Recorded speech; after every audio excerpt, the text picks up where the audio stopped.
Hey guys, welcome back to the channel. It's Bill P from BP3 Crypto on BP3 TV. Hope you're doing good wherever you are, neck of the woods, around the world. Haven't been here in a little while, but that doesn't mean anything has changed. So, what's up? How you guys surviving the bear market? It's kind of a beatdown, but there's a little light at the end of the tunnel. The last week, there's been good news and there's been all kinds of development. We have, back-end systems being worked on. We have the SEC getting involved. If you've been keeping track of stuff like that, you know that it hasn't been quiet. The sentiment has been a little negative and the price action has been extremely negative. But all in all, the blockchain technology being incorporated and the investments that have been put into the blockchain technology are second to none. Okay, so with that, remember guys, this is educational advice only. It's not investing advice. And I just wanted to touch base over a couple things. This evening, we're going to talk about Coinbase launching their OTC trading and Coinbase launching Zcash and some coins in the future that are possible to their platform. I'm also going to touch base on the SEC fines with Floyd Mayweather and DJ Khaled. And then we'll wrap things up with some good news because Google trends are on the rise. So again, guys, thanks for joining me and let's jump right into it.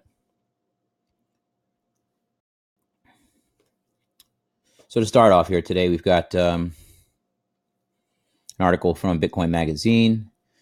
And as usual, these links will be posted below. I encourage you guys to do your own research and follow up on them. We're just going to touch base on a few things of importance that have happened this week. So as you can see right there, Coinbase launches OTC trading for institutionalized investors. So recently, Coinbase has tried a couple things. They had an index fund. They stopped doing that. There was less interest in it than originally perceived. What else they've been doing? They've set up custody, and let's see what they're up to now. Major U.S. digital asset platform Coinbase has launched an over-the-counter trading desk dedicated to institutionalized investors. Live streaming site Cheddar reports. So, okay, what does that mean for the regular person to understand? So, when you or I go to buy some Bitcoin, we go to an exchange. We can find a friend and we can also do it privately, and we can use something like local Bitcoin Finder if we want to. But when a large institution or a large investment group or even a large person singly wants to buy a large amount of coin, especially Bitcoin in this case, they go to a place called an OTC. It's an over-the-counter trading desk, and it's specifically set up for large transactions of Bitcoin. So if you wanted to buy, say, 1,000 Bitcoin this afternoon, you approach one of these OTCs, and they will have people there that want to sell 1,000 Bitcoin. They'll match the two of you guys together. The price will be fixed usually over the course of the buy. Okay, why is that important? What does that mean? So normally you go to exchange and you say, hey, I want to buy 1,000 Bitcoin. If you posted a market order up there and you said, bam, just give it to me, you're going to buy all the Bitcoin starting from the current price and then working your way up. So after purchasing the 1,000 Bitcoin, especially seeing that as a lot of the retail investors are not even in whole numbers, you're going to buy up that board. So your average cost will be somewhere in the theoretical middle, depending on levels of volume as you purchase. But what happens is you end up paying more than you want to or more than you have to, right? So by going to an over-the-counter trading desk, you can fix that price of the coin that you purchase in the total amount. You essentially say, hey, I want to buy this. Hey, we got these. This is the deal. Okay, yes or no. And it can get executed that way. Now, is this good or bad? Well, OTC trading desk data is not incorporated into what we see as CoinMarketCap or Crypto Compare, things like that. It's not incorporated into the exchanges. Now, good and bad. As large purchases are made, it could help or hurt the current price of Bitcoin, or sells for that matter too, right? For every purchase, there's a sell. By keeping these on the OTC trading desk side, it doesn't like jump up and down the price action in the regular exchanges. Is this good? Well, yeah, it's good. Except we have a little problem in our current exchanges, right? liquidity, trust, legality, manipulation. So I don't really know, and maybe you guys can tell me what you think, if it would help or if it hurt if OTC trading desk buys and sells were incorporated into the regular exchange. In some cases, we can actually say, well, maybe it'll make a bigger, stable, more uniform price action.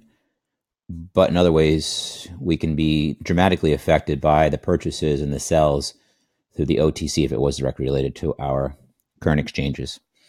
So there's no easy answer in cryptocurrency. But what Coinbase is going to do is they're going to have the OTC trading. Okay, like I said that 10 times already. And they're going to incorporate this into a couple other things they already have. You can see right there from the next paragraph, from Coinbase Prime to its custody service, the exchange has been laying the groundwork for institutionalized investors for a while. Earlier this week, Coinbase announced it was on track to be a broker-dealer regulated by the U.S. Securities and Exchange Commission. They also acquired a securities dealer, Keystone Capital, and others hoping to expand into the securities trading in the future. So Coinbase head of sales, Christine Sandler, said that increasing demand for OTC type trading made the move a must have for the exchange. Cool. All right. Again, I'm going to link this one below. Take a look at it. But it's interesting to see that the world's United States largest exchange is setting up OTC trading to go in line with its Coinbase Prime custody service and the future securities, right? Good stuff, right? This is happening all over the place. You just don't really hear about it. It's kind of kept hush-hush, this OTC trading. Not for any kind of bad reasons or shady reasons or anything like that. It's just large people making purchases and sales amongst themselves where they want to get a fixed price. They want to get what they want for their sale, or they want to buy it for what they want to buy it. All right, so check it out. Good stuff there, I believe. Another little bit of tidbit I wanted to talk about is check this out right here. Coinbase is all over the news today, huh? Coinbase adds privacy-centric crypto Zcash to Pro Trading Exchange.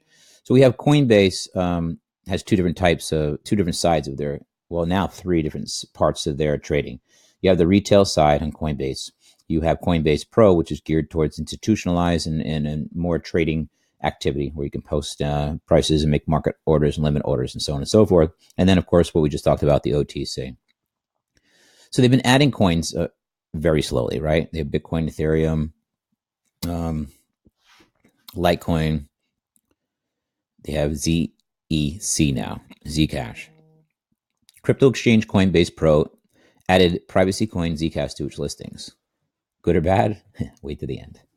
The platform announced Thursday that customers can transfer Zcash into the professional trading platform. Though as with previous editions, users cannot yet purchase the token until the exchange has established enough liquidity. Deposits are accepted for at least 12 hours, and then they'll make an announcement when they think there's enough liquidity, and we go from there. When trading is enabled, only Coinbase Pro users in most of the US, UK, European Union, Canada, Singapore, Australia will have access to the coin. New York residents and other jurisdictions may receive access at a later date. The exchange did not announce when it would be moved into Coinbase on the retail side in the mobile app, but it should be soon. History has shown us that usually like 5 to 6 days after something's traded on the pro side, it ends up showing up on the retail side. That way there's enough liquidity in their exchange to handle the volume that they expect. Now we've seen, and we can check this out here if you want to go over to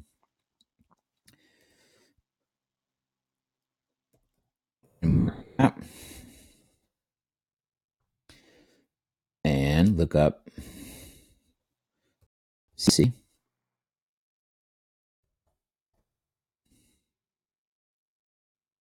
We can see it sitting at $80.80. It's amazing with these numbers how these guys love with this kind of stuff. 80, 80. They love 11, 7. I like 72. I mean, we have these numbers. But anyway, currently it is at 80, 80. But let's see what happened. If we bring this back to the 1 week.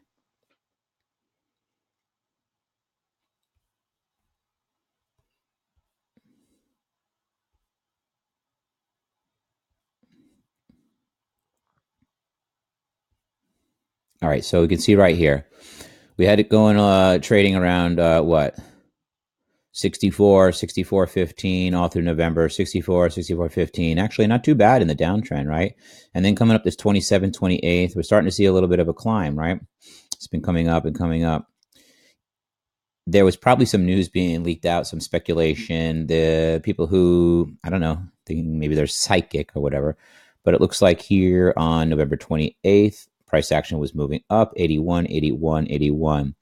Right here is where we got the announcement, okay? It was on November 29th, and you can see what happened. We went from 80 and we spiked up at 93. Now it's kind of held its volume. There's some trading going on, but the price action has come down and settled around 80, which, not too bad. I mean, because right before November 25th, it was 64 area. So it's shown some positive price action since being announced, possibly leaked, and then instituted on Coinbase Pro. So we'll see what's happening. Some people suspect it's a good idea to pick up some of these coins in hopes that when the retail side jumps in, they will, it will help. But I can't tell you what to do, and I can't tell you the future, right? So you guys have to look into that for yourself. Do your own research. There's a lot more about Zcash and what Coinbase is going to do and not do with the coin that after you discover, you'll have a better idea to you'll have more information to make a better decision, right? Cool. Next, blast through this a little bit so we don't take up all night. But the SEC fines Floyd, Mayweather, and DJ Khaled for ICO promotions. The U.S. Securities Exchange Commission, SEC, has settled charges against professional boxer Floyd Mayweather Jr. and music producer Khaled, better known as DJ Khaled, for not disclosing that they were paid to promote initial coin offerings. So what happened was there was a coin called Centra, and the founders were found to be in violation. Regulators went after the Centra and everybody associated with it. So about this time last year, Floyd and DJ Khaled were promoting the Centra coin. They showed them guys, their Centra had a card. You can go around and buy things with the debit card. Mayweather received $100,000, and DJ Khaled seen $50,000 to promote Centra. The co-founders of Centra Tech were indicted by a grand jury early this year on charges of fraud and conspiracy, right? So they have settled. Neither celebrity admitted or denied the charges in their settlements, and that seems to be the case with the SEC because, well, we'll get into that another day. Do your own research. But Mayweather will pay $300,000 in disgorgement, $300,000 in penalties, and $1,477.5 in prejudgment interest. Khaled will pay $50,000, $100,000, and $2,725 respectively. The two are banned from promoting any securities or digital or otherwise for the next few years. So Mayweather has agreed to a 3-year ban and Khaled a 2-year ban.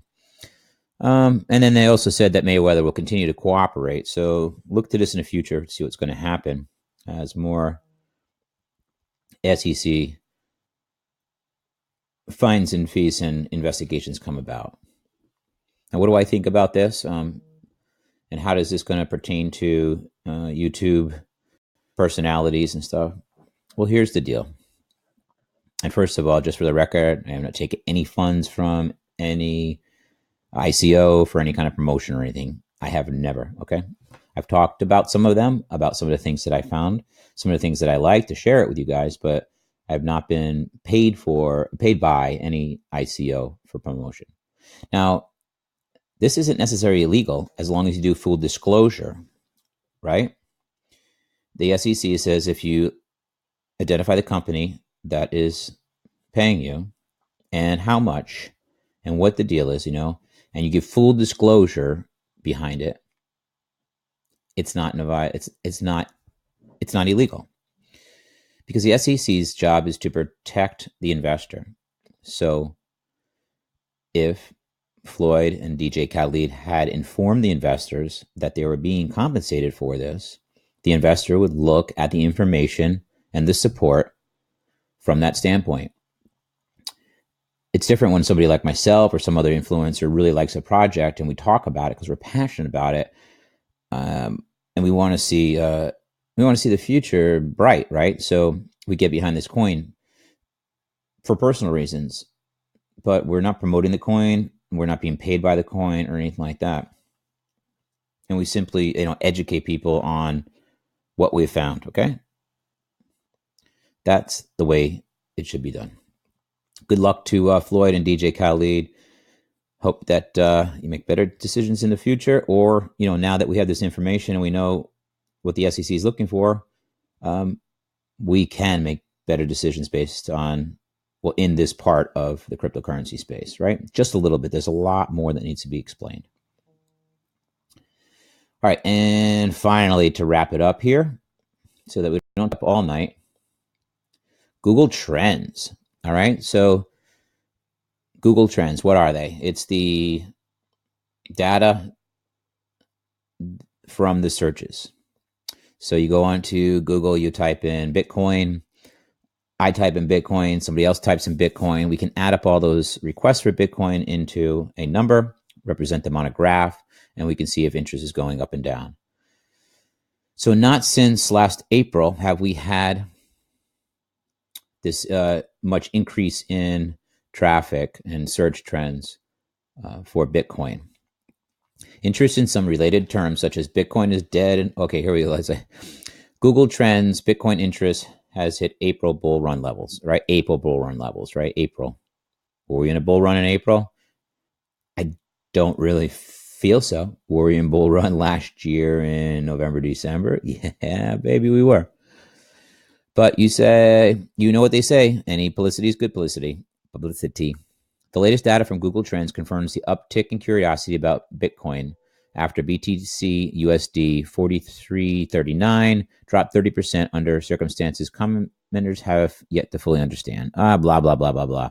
What I want you to take away from this is that there has been an increase in the Google Trends for Bitcoin. Now, when you break it down even further, some things like Bitcoin is dead and HODL were much more apparent, reaching its highest since February this year when the price was trending down from all-time highs. So it's not just, hey, where do I get Bitcoin? It's, or just the word Bitcoin in general. But Google Trends does give us an idea, right, of what's happening. Searching for a trigger. The whole market searching for a trigger, right? As Bitcoin price has historically correlated with search interest, a reversal of the current bull market is high on agenda for traders. Again, I'm going to link this down below. It's good news when Google Trends are increasing in our space for the most part, right? Cool.